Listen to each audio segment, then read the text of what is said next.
편안한 휴가일 줄 알았고 새로 합쳐진 가족을 축하하는 전통이었습니다. 하지만 6일 후 카니발 크루즈선 더 호라이즌이 항구로 돌아왔을 때 승객 중 한 명은 시신 가방에 실려 나왔습니다. 피해자는 앞으로 인생이 창창한 어린 소녀였고 군에 입대할 계획을 가진 딸이었습니다. 약 16세로 추정되는 큰아이는 같은 방에 있던 18세의 의붓딸의 사망 사건의 용의자입니다.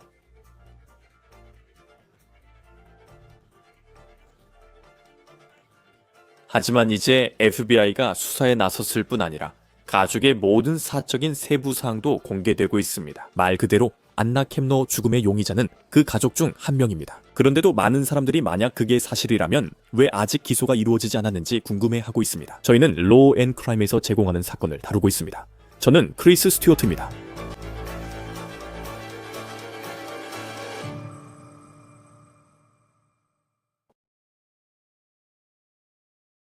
15층 4,000명의 승객, 이 탑승한 크루즈선의 스테이트룸 안에서 실제로 무슨 일이 있었는지 아는 사람은 단 2명뿐입니다. 가족들에 따르면 그 중 한 명은 16세 소년입니다. 다른 한 명은 18세 의붓 누나 안나 캠너입니다. 안나는 플로리다 타이터스빌 출신으로 이곳은 대서양 연안 스페이스 코스트 지역의 한 커뮤니티입니다. 케네디 우주센터 근처로 마이애미에서 북쪽으로 약 3시간 거리입니다. 18살 안나는 템플 크리스천 스쿨에서 봄에 졸업 예정이었고 선생님과 친구들, 학생들에게 사랑받았습니다. 안나는 졸업 후 큰 계획이 있었습니다. 안나의 가족에 따르면 그녀는 군입대 시험을 막 마쳤다고 합니다. 안나의 가족은 그녀가 해군 입대를 원했고 언젠가 집에 돌아올 계획이었다고 말합니다. 법 집행기관에서 안나는 경찰견 담당관을 꿈꿨습니다. 이제 그녀가 해군에도 잘 어울렸을 것 같다는 걸 알 수 있습니다. 안나의 소셜미디어를 보면 그녀가 물을 좋아했다는 걸 알 수 있습니다. 5월에는 가족과 카니발 크루즈 여행도 다녀왔습니다. 여기 봄에 다녀온 그 여행에서 찍은 틱톡 영상이 있습니다. 그리고 이것은 그녀가 같은 여행에서 올린 또 다른 영상으로 다시 가고 싶다 라는 캡션이 달려 있습니다. 몇 달 후인 11월 그녀의 가족은 다시 한번 크루즈 여행을 떠날 때가 됐다고 결정했습니다. 그녀의 가족 9명 이 카니발 크루즈에 탑승했습니다. 데오 호라이즌 크루즈는 마이애미 항구에서 출발해 6일간 여행하는 배였습니다. 카리브해 일부 지역을 들른 뒤 남부 플로리다로 돌아오는 일정이었습니다. 안나와 함께 크루즈 여행을 떠난 다른 8명은 그녀의 새롭게 확장된 가족의 구성원들이었습니다. 즉, 재혼 가정이었죠. 그녀의 아버지, 새어머니, 오빠, 그리고 16살 이복 형제를 포함한 세 이복 형제들이 있었습니다. 안나의 이복 형제와 조부모는 안나와 그 소년이 진짜 남매 같았다고 말했습니다. ABC 뉴스에 말하길 그들은 마치 한 솥에 담긴 두 콩 같았다고 했습니다. 캠너 가족이 타고 있던 크루즈선이었습니다. 그것은 떠다니는 도시이자 약 4,000명을 태우는 거대한 배였습니다. 그 배에는 바, 레스토랑, 다양한 시설, 수영장 데크가 있습니다. 그 배는 마이애미 항에서 출항해 자메이카, 케이맨 제도, 멕시코, 코스멜 등 여러 곳으로 갑니다. 온라인에서 그들이 마이애미 출발 6일 크루즈를 광고하는 것을 발견했습니다. 우리는 캠너 가족이 그런 종류의 크루즈를 탔다고 생각합니다. 이 배는 2018년부터 운항 중입니다. 여기 보시면 카니발이 웹사이트에 공개한 청사진으로 배 구조와 15개 데크 배치를 보여줍니다. 그 배가 바다로 출항할 때는 정말 많은 기쁨이 가득했던 것 같습니다. 그러나 11월 8일 그 배가 돌아왔을 때는 완전히 다른 광경이 펼쳐졌습니다. 그 일은 여전히 많은 이들이 이해하려 애쓰는 미스터리입니다. 이는 안나의 시신이 배에서 옮겨지는 영상입니다. 시신은 마이애미-데이드 카운티 검시관 사무실로 이송됐습니다. 이 영상은 WSBN 텔레비전 기자 셸던 폭스가 촬영한 것입니다. 이 시점에서 우리는 호라이즌호에서 옮겨지는 시신이 누구의 것인지 알지 못했습니다. 우리는 이것이 단순 사고인지, 의료 응급인지, 아니면 더 어두운 일인지 몰랐습니다. 며칠 후 영상이 화제가 되자 우리는 카니발 크루즈 라인에 연락했고 그들이 이렇게 답했습니다. 11월 8일 토요일 마이애미 항구로 돌아온 카니발 호라이즌에서 발생한 승객 사망 사건을 FBI가 조사 중입니다. 이 사건은 현재 법 집행기관에 관할해 진행 중이기 때문에 추가적인 세부 사항은 FBI 마이애미 홍보실에서 제공해야 합니다. 저희의 초점은 저희 승객의 가족을 지원하는 데 있습니다. FBI가 관여하고 있다는 말을 들으면 확실히 주목하게 됩니다. 이게 누군가의 손에 의해 배 안에서 목숨을 잃은 사건이 아닐까 하는 생각이 들게 만듭니다. 저는 해양 변호사 마이클 윙클맨과 이야기를 나눴고 이 대화를 녹음 중입니다. FBI는 수사 중임만 밝혔고 공식 입장은 없습니다. 그것이 당신에게 무엇을 말해줍니까? 우리는 범죄의 연루 여부를 모르지만 FBI 수사가 당신에게 어떤 의미인가요? 크리스, 사실 별로 말해주는 건 없어요. 그러니까 범죄 발생, 사람이 바다에 빠짐, 미국 시민 사망 시 범죄 여부와 무관하게 FBI가 관여합니다. 그래서 FBI가 관여하고 있다는 사실은 그다지 놀라운 일이 아닙니다. 이런 상황에 대해 그들은 관할권을 가지고 있습니다. 그래서 이 사실만으로는 어느 쪽이라고 단정할 수 없습니다. 하지만 그런 경우에도 우리는 사람이 바다에 빠지는 일을 종종 봅니다. 제 생각에는 그러니까 마이애미 보안관 사무실조차도, 아니, 그들도 그랬다는 걸 압니다. 그게 국제 해역에서 일어났을 수도 있어요. 그래서 FBI가 이런 사건을 사실상 법 집행 기관처럼 다룹니다. 그게 우발적인 상황이든 아니면 범죄와 같은 일이든. 네, 맞아요. 미국 시민이나 거주자가 크루즈 여행 중 큰 문제를 겪으면 언제든지요. FBI가 다 관여하게 되지만 현지 경찰이나 주 경찰도 관여하게 됩니다. 그래서 여러 기관들이 함께 움직이게 되는 거죠. 그래서 지금 상황은 FBI가 확실히 수사를 주도했고, 제 생각에는 주로 그들의 수사가 거의 완료된 것 같습니다. 크리스, 무슨 일이 있었는지에 대한 많은 정보가 있다고 확신합니다. 가족, 크루즈 회사, FBI 모두 알고 있습니다. 아직 공개되지 않아 지금은 무슨 일이 있었는지 추측만 할 수 있습니다. 제가 이 일을 20년 넘게 했고, 저희 로펌이 50년 넘게 쌓은 경험으로 보면은 이런 일은 안타깝게도 놀랍지 않습니다. 드문 일이냐고요? 네, 발생합니다. 왜 이런 일이 일어났냐고요? 네, 그렇습니다. 곧 소셜미디어에서는 안나의 죽음이 범죄 행위의 결과라는 추측이 나오기 시작했습니다.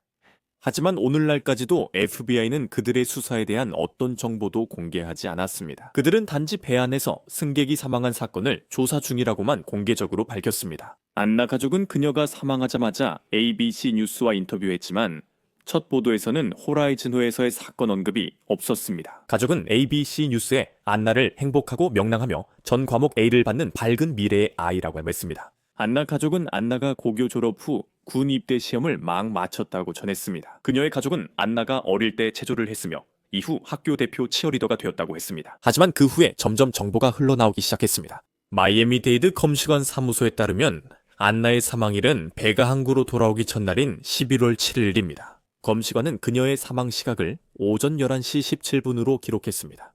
분명히 아주 구체적인 시간입니다. 그 시간이 구체적이라 정말 흥미롭네요. 그래서 그들이 그렇게 구체적으로 말할 수 있다는 건 우리보다 더 많은 정보를 가지고 있다는 뜻이겠죠. 오전 11시 17분. 보통 우리가 사망 선고를 할 때 특히 다음 날 시신을 발견하거나 시신과 접촉하게 되는 경우에는요. 우리는 대략적으로 오전 9시에서 11시 사이처럼 시간을 추정해요. 또는 오전 11시 사이요. 어쨌든 그 시간이 언제든지, 왜냐하면 우리가 정확히 알지 못할 수도 있으니까요. 그래서 이건 저에게 그들이 직접적인 연락 수단이 있다는 걸 말해줘요. 그녀의 전화든 마지막으로 그녀와 대화한 사람이든요. 11시 17분까지 이어지는 그 시간대가 매우 중요할 거예요. 그리고 그게 그들이 이렇게 구체적인 시간을 알게 된 이유라고 생각해요. 그러니까 그 정보가 검시관에게서 나온 정확한 정보라면요. 안나는 금요일 아침 전고 직전에 사망했고 그 배가 마이애미로 돌아온 건 약 24시간이 지난 후였어요. 그녀의 시신 발견 시기와 상태는 불확실합니다. 우리는 안내게 무슨 일이 있었는지 더 많은 정보를 기다리며 그녀의 친구들은 타이터스빌에서 추모 중이었습니다. 그들은 그녀의 고등학교에서 안나의 자동차에 꽃을 놓았습니다. 그 차는 졸업반 전용 주차 공간에 주차되어 있었고 그곳은 이제 추모 공간으로 바뀌었습니다. 하지만 안나의 시신이 발견되고 일주일이 조금 지나 충격적인 소식이 전해졌습니다. 그 충격적인 소식은 언론 매체들이 안나의 마지막 날들에 무슨 일이 있었는지에 대한 새로운 타임라인을 공개한 것이었습니다. 10일 월 6일로 가봅시다. 그날 저녁 캠런은 몸이 좋지 않다고 가족에게 말했고 가족이 저녁 식사를 하고 있을 때 자신의 오두막으로 돌아가겠다고 했습니다. 데일리 메일과의 인터뷰에 따르면 그렇다고 합니다. 들어보세요. 6일간 크루즈 여행. 이 끝날 무렵 누군가 아픈 건 흔한 일입니다. 데일리 메일에 따르면 캠런은 객실로 돌아갔고 다음 날인 11월 7일 아침 캠런의 아버지와 아내가 아침 식사 자리에 나왔지만 안나 캠런은 나타나지 않았습니다. 그녀의 시신은 오전 11시에 선실에서 발견되었습니다. 데일리 메일에 따르면 방 청소를 하러 들어간 하녀가 안나를 발견했다고 합니다. 그리고 2명의 익명의 소식통과 이야기를 나눴다고 주장하는 메일에 따르면 캡너의 시신은 담요에 쌓여 있었고 구명조끼로 덮여 있었으며 침대 밑에 밀어 넣어져 있었다고 합니다. 다시 말씀드리지만 우리는 안나의 시신 상태를 모르고 FBI도 범죄 연루 여부를 확인하지 않았습니다. 이 시점에서 그 사실이 수사가 어떻게 진행되고 있는지에 대해 무엇을 말해준다고 생각하십니까? 분명히 거의 안나가 스스로 담요에 싸고 구명조끼로 자신을 덮었을 리는 없겠죠. 그러니까 누군가가 그렇게 했다는 거죠. 그래서 수사의 핵심은 바로 누가 그녀를 그런 상태로 만들었는지에 초점을 맞출 겁니다. 만약 안나가 기절했거나 약물 과다 복용이나 이 다른 문제로 사망했다면 분명히 자연스러운 상태로 그냥 누워있는 채로 발견됐을 겁니다. 하지만 그녀가 이런 식으로 발견됐다는 사실은 그녀에게 무슨 일이 있었는지 아는 다른 사람들이 있다는 걸 말해줍니다. 그리고 한 가지 큰 점이 있습니다. 우리가 마지막으로 얘기했을 때 당국으로부터 받은 중요한 정보 중 하나가 있었습니다. 마이애미데이드 카운티 검시관은 11월 7일 오전 11시 17분에 그녀의 사망이 기록됐다고 밝혔습니다. 그리고 이 기사에서는 그날 오전 11시쯤에 하녀가 그녀의 방에 들어갔다고 말하고 있습니다. 사망 시각이 누군가 발견된 시점으로 기록될 수 있나요? 그게 하녀가 그녀를 발견한 시각이라면 사망 시각이 그대로 기록되는 건가요? 아니면 그게 뭔가 더 있다는 의미일 수도 있나요? 가능성이 있나요? 아니요. 만약 그렇다면 그리고 그 정보가 공개된 것 자체가 좀 놀랍네요. 하지만 사망 시각은 사망 시각일 뿐입니다. 거칠은 신의 검사를 통한 혈액 검사나 다양한 신체 상태를 통해 사망 시각을 정확히 확인할 수 있을 겁니다. 그러니까 사망자의 사망 시각을 확인하는 과학 기술은 매우 발전되어 있어서 실제 시간과 거의 비슷하게 알아낼 수 있습니다. 그래서 그러니까 발견된 시각과 실제 사망 시각 사이에는 단순히 정보의 근거에서 차이가 있을 수도 있습니다. 그런 얘기가 있지만 아직 확인된 건 없습니다. 수사는 어떻게 진행되고 있습니까? 이런 시신을 발견했을 때 범죄 연관 여부를 모를 때는 어떻게 하나요? 하지만 그들은 다음 날이 되어서야 항구로 돌아왔어요. 사람들이 아침 7시쯤 선실을 나와 이 사건이 일어난 가판으로 나오라는 말을 들은 것 같아요. 그들은 다음날 마이애미로 돌아왔고 그녀의 시신은 오전 11시쯤 발견됐어요. 전날이었죠. 이 조사는 어떻게 진행되나요? 이렇게 크루즈선 같은 복잡한 상황에서 그들은 어떻게 대처하나요? 가장 어려운 점은 범죄 현장을 봉쇄해서 아무도 들어가 증거를 고의로든 실수로든 훼손하지 못하게 해야 한다는 겁니다. 크루즈 블로그에 따르면 다른 승객들은 가판에서 의료 비상 경보를 들었다고 했습니다. 에이트와 일부 손님들은 평소보다 일찍 객실을 비워야 한다는 안내를 받았습니다. 다음 날 배가 항구로 돌아오자 블로그는 배가 8일에 다시 크루즈를 시작해 마이애미에서 정시에 출발했다고 전했습니다. 그 배는 11월 16일에 돌아왔습니다.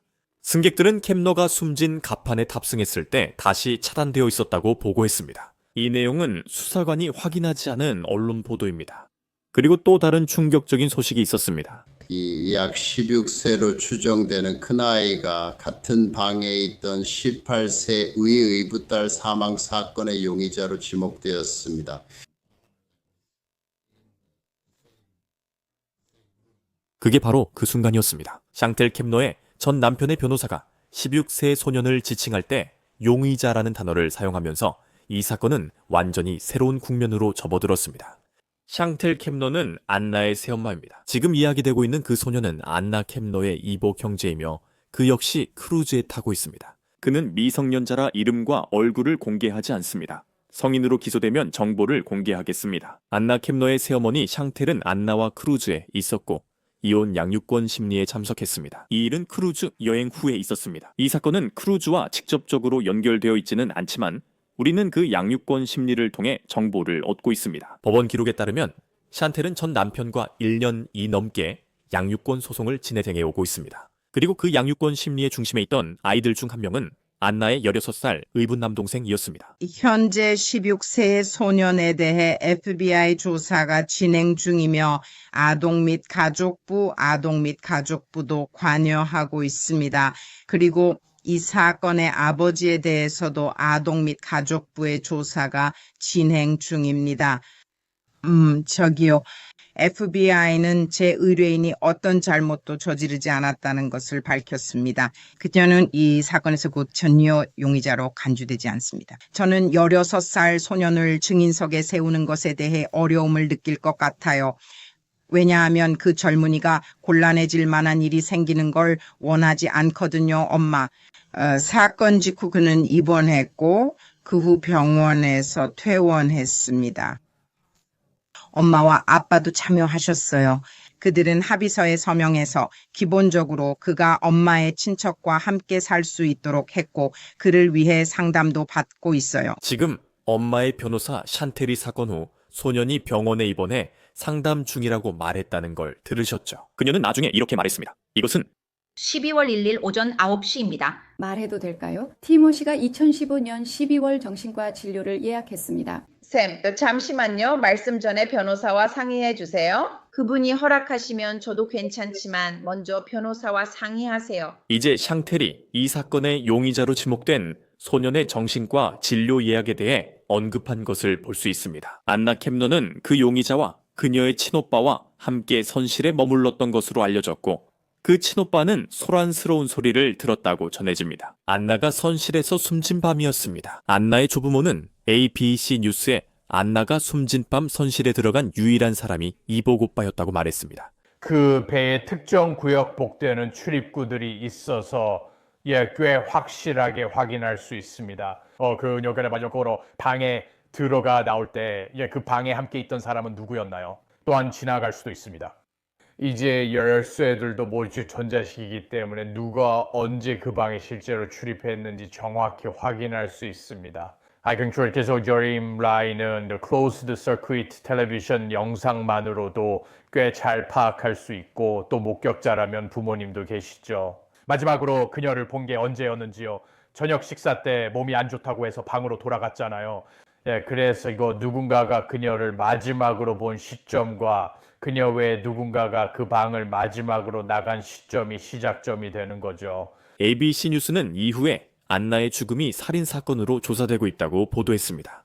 그 매체는 안나의 가족이 그녀가 바홀에서 사망했다고 전했으며 누군가 목을 조여 질식사했다는 보도도 있었습니다. 여러분은 지금 폭스 뉴스가 입수한 안나 캡너의 사망진단서를 보고 있습니다. 사망진단서에는 사망 원인이 기재되어 있지 않지만 그녀의 시신이 화장되었다고 적혀 있습니다. 그녀의 추모식은 플로리다주 타이터스빌, 올랜도 동쪽의 그녀의 현재 고향에서 열렸습니다. 언론 보도와 가족의 공개 발언으로 수사가 점점 명확해지고 있었습니다. 하지만 FBI는 체포도 공식 성명도 내지 않았습니다. 이 아이는 어디도 안 갈 겁니다. 그래서 FBI는 공소시효가 만료되지 않기 때문에 그렇게 급하게 움직일 필요가 없다는 것을 깨닫게 됩니다. 그는 해외로 도망가거나 도망치지 않을 겁니다. 그들은 그의 위치를 알고 주시하며 완벽한 사건을 원합니다. 중요한 것은 빨리 끝내는 게 아니라 제대로 끝내는 것입니다. 그리고 일단 체포를 하면 그때부터 신속재판 시계가 돌아가기 시작합니다. 그들은 모든 증거를 모으고 있지만 증거들은 한 사람만을 가리키고 있습니다. 그리고 만약 범죄를 저지르려면 크루즈선에서 한다면 정말 멍청한 짓이죠. 왜냐하면 크루즈선은 아마도 최악의 장소 중 하나일 수 있기 때문입니다. 그 배에는 수천 명의 잠재적인 목격자들이 있기 때문이죠. 좁고 밀폐된 공간에 감시 카메라가 설치되어 있고 출입카드로 이동 경로가 모두 파악됩니다. 그래서 저는 이 사건이 체포로 이어질 거라고 생각합니다. 다만 정확히 언제일지는 말씀드릴 수 없습니다. 왜냐하면 조부모님조차도 ABC 뉴스와 인터뷰할 때 감시 카메라 영상에는 그 선실에 들어가는 다른 사람이 한 명뿐이라고 했고 그 사람은 안나 캡너의 16살 의부소빠였다고 했거든요. 카니발 크루즈 선박에 아무리 많은 카메라가 있다고 해도 선실 안에는 카메라가 없기 때문에 그 안에서 실제로 어떤 일이 오갔는지는 알 수 없습니다. 그 일이 결국 그녀의 죽음으로 이어졌고 ABC에 따르면 그녀는 목이 졸려 사망했다고 합니다. 검사로서 그 방에서 무슨 일이 있었는지 이야기할 때 어떤 증거가 필요합니까? 체포에 필요한 증거는 무엇인가요? 체포의 동기가 꼭 필요하진 않지만 배심원들은 이유를 궁금해하므로 수단, 동기, 기회가 모두 중요합니다. 하지만 검색에는 이 사람이 범인임을 보여주는 증거만 있으면 됩니다. 그리고 체포를 하기 위해 단지 개연성만 있으면 되는 경찰과는 달리 그건 정말 낮은 기준입니다. 이 검사는 합리적인 의심을 넘어서 유죄의 판결을 받을 수 있다는 선의의 신념이 있을 때만 기소할 책임이 있습니다. 그래서 더 높은 기준을 말하는 겁니다. 그래서 아직 체포가 안 된 이유 중 하나라고 봅니다. 워웨이츠 않으면 이들은 접근 카드를 확보했는지 확실히 하고 싶어 하고 그걸 알고 싶어 하기 때문입니다. 그가 바로 밤늦게 방에 들어가던 사람이었습니다. 감시 카메라 영상도 있습니다. 그들은 어떤 목격자라도 찾고 있습니다. 시신에서 DNA와 지문도 찾으려고 했습니다. 그들은 모든 것을 조사할 겁니다. 그리고 지금은 사망 원인도 알고 싶어 하는 것 같습니다. 의학 검시관이 이것을 타살로 판정했다는 보도도 있습니다. 그리고 질식에 의한 사망 방식 역시 검사들에게 매우 중요한 부분입니다. 간드이 그들은 이것이 자살이나 사고가 아니라 확실히 타살이라는 것을 알고 싶어 하고 또한 사망 방식에 대해서도 알고 싶어 합니다. 그래서 이것은 피해자와 함께 방에 있었던 사람만을 지목할 수 있고 분명히 그 방에는 한 사람만 있었던 것으로 보입니다. 또한 우리는 안나 켐너의 사망 원인이 목졸림으로 보고되었음에도 불구하고 이 점을 언급하고 싶습니다. ABC 뉴스에 따르면 그녀의 사망 당시 신체에서 성폭행 흔적이나 약물, 알코올이 발견되지 않았다고 합니다. 다시 말씀드리지만 이는 아직 FBI에 의해 확인된 내용이 아닙니다. 이 의부 형제가 이 사건에서 기소될지는 불분명하며 만약 그렇다면 그가 어떤 혐의로 기소될지도 아직 알 수 없습니다. 성인으로서요. 안나 켐너의 16 세의부 형제에게도 해당되나요? 그리고 그는 알다시피 그의 가족이 그가 그녀의 죽음의 용의자라고 말했어요. 그리고 조부모님이 안나 켐너가 결국 숨진 차에 발견된 방에 들어간 유일한 사람이 그였다고 말했죠. 그는 16살이에요. 그가 그녀의 죽음과 관련해서 어떤 혐의로든 기소된다면 성인으로 재판을 받을 가능성은 얼마나 되나요? 이것이 연방법원 사건이기 때문에 그 결정은 검사가 그 제안을 하느냐에 달려 있습니다. 여기는 이제 소년법원이 아니라 성인법원이며 이후 판사가 승인 여부를 결정합니다. 이 주법원에서는 검사들에게 훨씬 더 많은 재량권이 있습니다. 주법원에서요. 이게 주법원 사건이면 검사가 기소하겠다고 할 겁니다. 성인법원은 판사 재량이 더 적습니다. 연방법원 판사는 재량권이 더 큽니다. 하지만 이런 사건처럼 피의자가 16살 이고 살인 사건이 포함되어 있다면 거의 확실하게 성인법원에서 다루게 됩니다. 왜냐하면 만약 그렇지 않으면 소년법원은 21세까지만 관할권을 가지기 때문에 그를 기소할 수는 있지만 소년시설에 21세까지만 수감할 수 있습니다. 그리고 나서 그는 풀려나게 됩니다. 그건 바람직하지 않아. 그는 대부분 성인법원에서 기소될 가능성이 높습니다.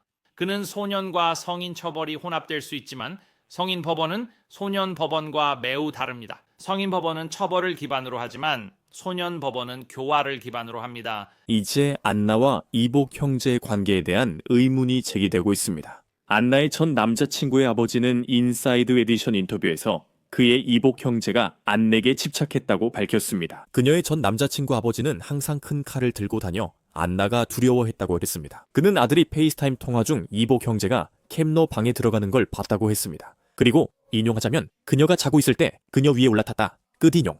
그는 또 이렇게 말했습니다. 인용. 그는 그녀에게 푹 빠져 미친 듯 끌리고 항상 그녀와 사귀고 싶어 했다고 아버지가 말했습니다. 이 내용은 인사이드 에디션에 따르면입니다. 전 남자친구는 언론의 안나가 이복 오빠를 너무 무서워 친구 집에서 자기도 했다고 남했습니다. 그리고 이번 크루즈 여행에서 안나는 그 이복 오빠와 같은 객실을 쓰고 있었다고 전해집니다. 하지만 안나의 조부모는 안나와 16살 이복 오빠 사이의 관계에 대해 전혀 다른 이야기를 하고 있습니다. 안나의 조부모는 ABC 뉴스 인터뷰에서 가족이 크루즈 여행을 떠난 이유가 새로운 가족 전통을 만들기 위해서였다고 밝혔습니다. 안나의 아버지가 새어머니와 결혼한 뒤 안나는 16살 이복 오빠와 친남매처럼 지냈다고 조부모가 말했습니다. 두 사람은 매우 가까운 사이로 묘사됐습니다. 이제 안나의 아버지가 한 말을 이야기하겠습니다. 그녀의 아버지 이름은 크리스토퍼 켐너입니다. 그는 피플과의 인터뷰에서 이렇게 말했습니다. 저는 제 의부사들이 한 일에 동의하지 않습니다. 인용문 끝입니다. 피플 매거진에 따르면 그는 또한 자신의 의부사들이 저질렀다고 주장되는 일에 대해 어떤 사실도 확인하거나 부인하지 않는다고 말했습니다. 케프너는 그가 반드시 결과를 받아야 한다고 생각하며 이를 위해 싸울 것이라고 말했습니다. 피플이 그에게 의부사들이 딸의 죽음에 책임이 있냐고 묻자 그는 말할 수 없습니다. 라고 답했다. 그가 책임이 있다고 단정할 순 없지만 부정도 어렵습니다. 그 방엔 그만 있었습니다. 그리고 FBI는 그가 했는지 안 행사됐는지 증거를 제시해야 하는 진행 중인 수사를 하고 있습니다. 인용 끝. 그는 또한 자신의 의부사들을 평범한 아이로 생각했고 딸과도 가까웠으며 이런 일이 일어날 거라고는 한 번도 생각하지 못했다고 말했습니다. 아이들 중 한 명이 사망한 걸 아셨나요? 그 이복 여동생 이름이 뭐였죠? 안나 켐너요.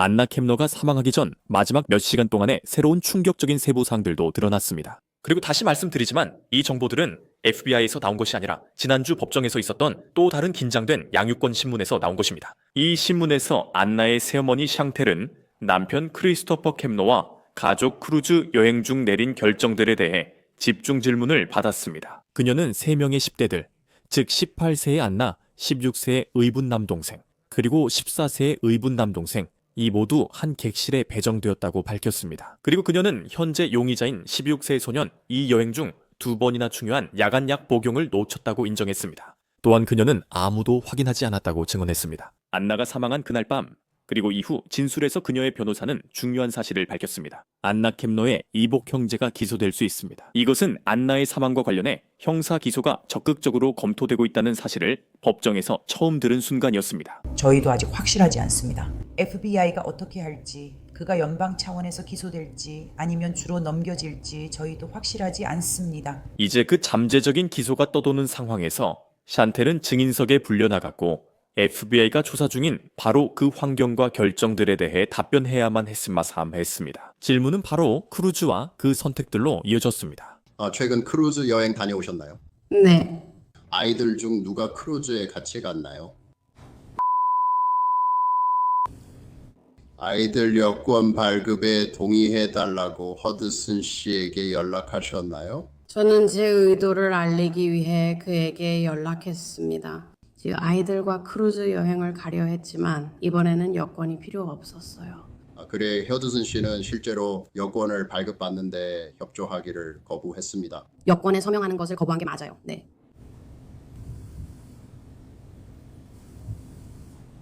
여권이 필요 없다 하셔서 발급받지 않았습니다. 맞아요. 미성년 자녀들에 관해서 이번 크루즈에서 잠자리는 어떻게 정해졌나요? 제 남편과 9살 딸과 함께였나요? 그리고 그의 이복 누나와 이복 형제와 방을 같이 썼어요.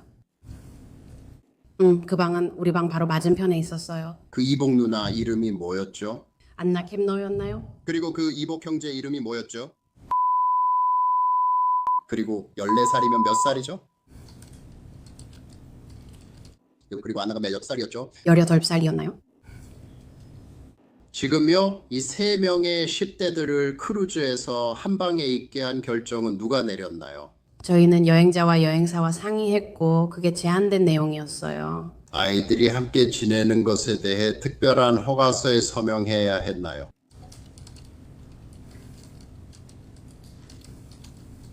그러면 당신과 남편 사이에 상의해서 내린 결정이었나요? 맞나요?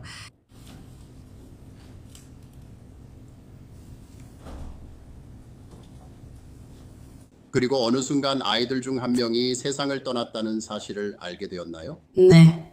그리고 그게 언제였나요? 금요일 아침에 알게 된 건가요?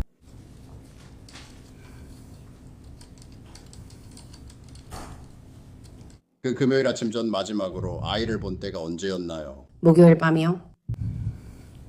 몇 시쯤인지 아세요? 그쵸. 6시 30분쯤.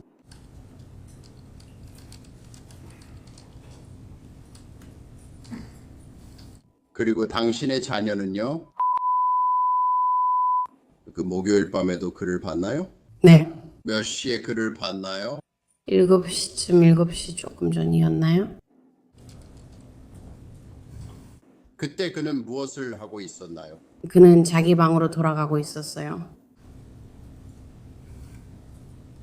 그도 방에 있었는지 알고 계신가요? 제가 알기로 모두 자기 방으로 돌아가고 있었어요.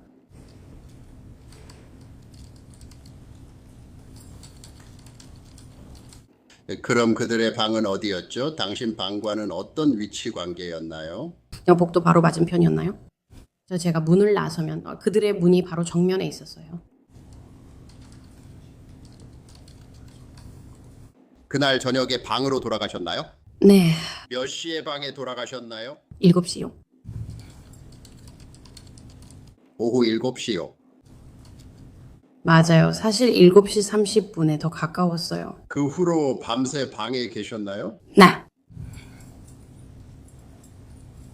네, 복도 맞은편 10대들과 있었습니다. 혹시 확인하러 들어가 본 적 있나요? 아니요, 저는 그냥 잠들었어요.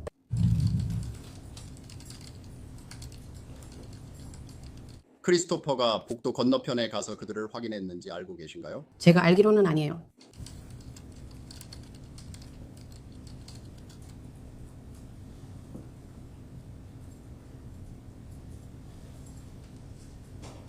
그가 그날 밤 방을 나갔는지 아시나요? 그 목요일 밤에 저는 그가 방을 나가는 걸 본 적이 없어요. 그 변호사는 이어서 배안의 환경에 대한 질문으로 방향을 틀었습니다. 10대들이 어떤 활동을 할 수 있었는지, 특히 술과 도박에 접근할 수 있었는지에 대해 캐물었습니다. 그녀는 미성년자라 술을 마시지 않았다고 말합니다. 그러나 안나 캡너에 대해 묻자 그녀는 지금은 모르겠습니다 라고 단호히 답했습니다. 이로 인해 성인 안나가 두 미성년자와 방을 쓸 때 감독이나 인식이 있었는지 의문이 남습니다. 이것을 들어보세요. 크루즈에서 다 마셨나요? 이번 주 최피노카도 2잔과 블루 하와이안 1잔을 하루에 1잔씩 마셨어요.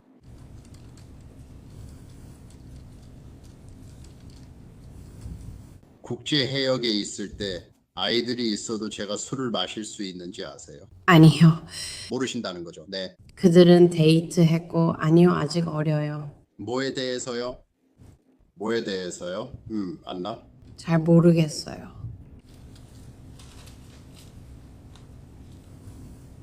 아이들이 한때 도박을 하고 있다는 걸 몰랐나요? 안나는 18살이라서 한 번쯤 거기 있었던 건 알아요. 하지만 다른 아이들은 아니었어요. 다른 아이들은 정말 도박 안 했나요? 다른 아이들은 도박을 하지 않았다는 걸 확신해요. 이어서 신문은 16세 용의자 상태와 관련된 핵심 세부 사항으로 넘어갔습니다. 안나는 사망 몇 시간 전에 처방약을 복용했다고 변호사가 말했습니다. 그 소녀는 ADHD로 2가지 약 중 하나인 콘서타를 복용 중입니다. 그는 아침에는 그 약을 복용하고 밤에는 불면증 치료제인 클로니딘을 복용합니다. 샹텔은 크루즈 여행 동안 두 약 모두를 자신이 보관했다고 증언했습니다. 하지만 마지막 밤에 대한 중대한 자백이 이어졌습니다. 관해서는 그에게 진단받은 병이 있나요? 그는 ADHD입니다. 그는 주의력 결핍과 다활동성자 엔가에 진단받은 지 얼마나 됐나요? 약 3, 4년 정도 되었어요.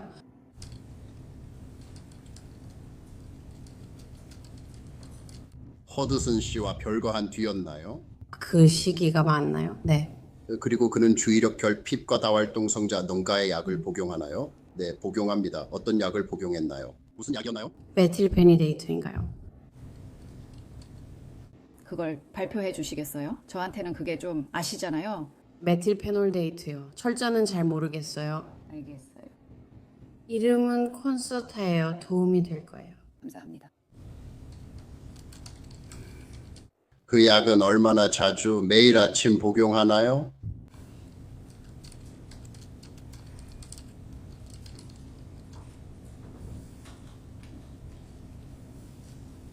그 약을 크루즈 여행에도 챙겼나요? 네.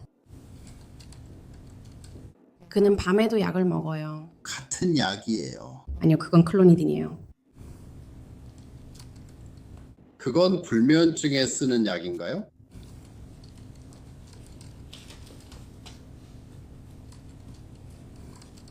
약은 계속 가지고 있었나요? 네.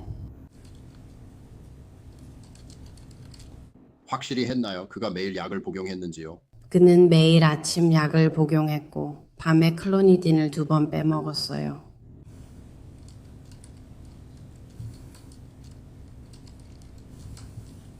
클로니딘도 계속 챙겼다는 거죠. 네. 네, 죄송해요. 무슨 말씀이시죠? 그가 약을 빼먹었나요? 무슨 일이 있었던 거죠? 그가 약을 받기 전에 잠자리에 들었고 이미 잠들어 있었어요. 그 목요일 밤도요? 아니요, 목요일 밤엔 그가 약을 못 받았어요. 제가 먼저 잠들었거든요. 제가 제대로 이해한 건지 확인하려고요. 크루즈 여행 중 그는 야간 약을 2번 빼먹은 거죠. 하루는 약을 먹기 전에 잠들어서였고 다른 하루는 그 전날 밤이었어요. 맞나요? 제가 그가 잠들기 전에 먼저 잠들었어요. 그래서 그는 그날 밤 약을 못 먹었어요. 그는 사건 전에는 오지 않았어요. 부인 모두들 감사합니다. 그래서 그녀 자신의 진술에 따르면 16세 용의자는 그녀의 말에 따르면 불면증 치료를 위해 처방받은 약을 받지 못했다고 합니다. 마지막 밤 그녀는 자신이 먼저 잠들었고 이제 약을 주지 않았다고 했습니다. 이것은 즉각적으로 수사에 대한 의문을 제기합니다.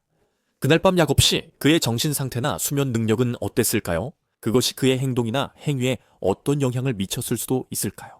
녹음 당시 안나 켐노의 죽음과 관련해 체포자는 없었습니다. 이 사건의 진행 상황과 기소 가능성을 계속 주시하고 있습니다. 이상으로 로엔크라임에서 제공한 사건을 마치겠습니다.